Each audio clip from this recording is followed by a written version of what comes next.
Hey, buddy. Greg, when you looked at Caleb Muffy, both of those guys, when I watched the film back again, seemed to, do good things. They did a lot of good things. What was your thought on those two, please?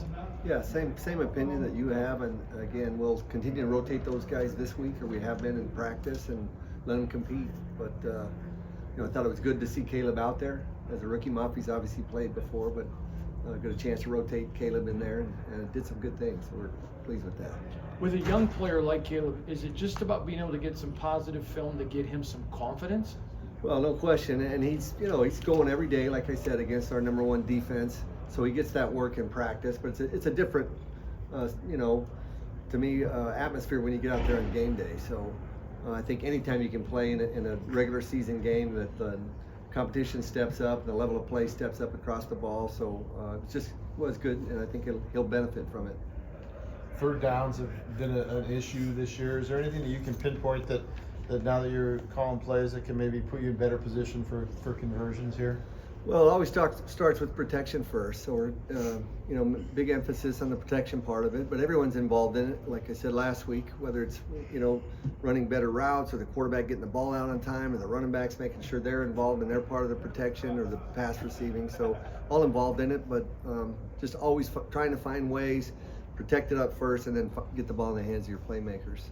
Ashton and I talked to DJ as well. They both said something you're really good at is being able to set up plays kind of like down the line throughout the game. When you're going up against a defense like the one that Denver has, how important is it for you to evaluate not necessarily what you're calling, but when you're supposed to call in situations? I think every game presents that issue. Obviously, this presents a tremendous, not problem, but just a tremendous challenge for us. But every week does in the NFL. That's why it's such a great league to be in.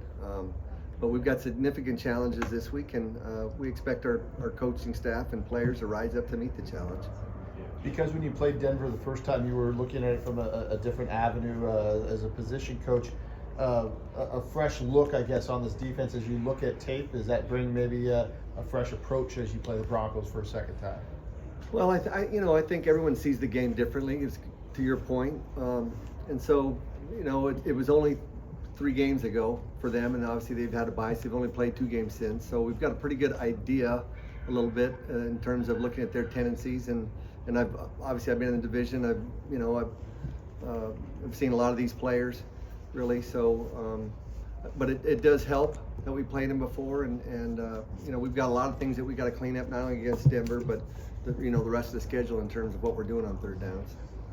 It's not an excuse, it's the reality of the NFL. You just can't turn the entire ship in a week when you have 3 practices. But how much do you okay, each week I can implement a little bit more of my stamp on this offense? Yeah, that's the plan going forward, and again, it wasn't our offense, I guess, so I'll continue to kind of do the things that I feel real comfortable with, and the things that I've done in the past, and as well as implement some of the things that we've had here. Fortunately, I've got a strong staff, and so the guys have been great in the staff room in terms of suggestions and ideas and whatnot. So we'll look at changing a little bit each week. In the past here, guys have really complimented you, Greg, on you listen to players. What are you comfortable with? How much interaction are you this time around?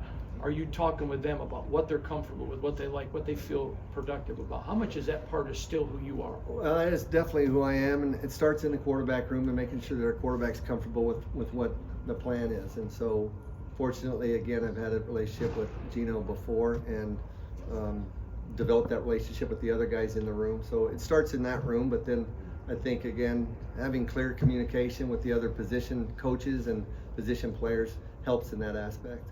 In your previous tenures here, you've helped game plan with a lot of really great tight ends that you've had in the building. Now with Brock Bowers, how much of a fun challenge is it to be able to game plan for a guy that's usually getting doubled on every play, or even singled or manned by the top corner on the team? Yeah, great player, obviously, and we'll do what we can to try and get him the football. That's what you always do with your great players, whether they're tight ends, running backs, wide receivers. So we're going to continue to find ways to make sure that we're targeting Brock, and that knowing where he's at in the progression, and making sure the quarterbacks are aware of the coverages and how they're covering him throughout the game. I think that's important too, whether it be third downs or normal down and distance. You just got to know where he's at, and we try to put him in a position to where he's in Gino's vision. What goes into the decision-making process for making Aiden inactive and Pickett too, or flipping them on game day? Where do you guys make that decision? Yeah, and we how? make it throughout the week. Again, a lot of factors play into that. But we're constantly evaluating that position as well as far as who will be up on game day.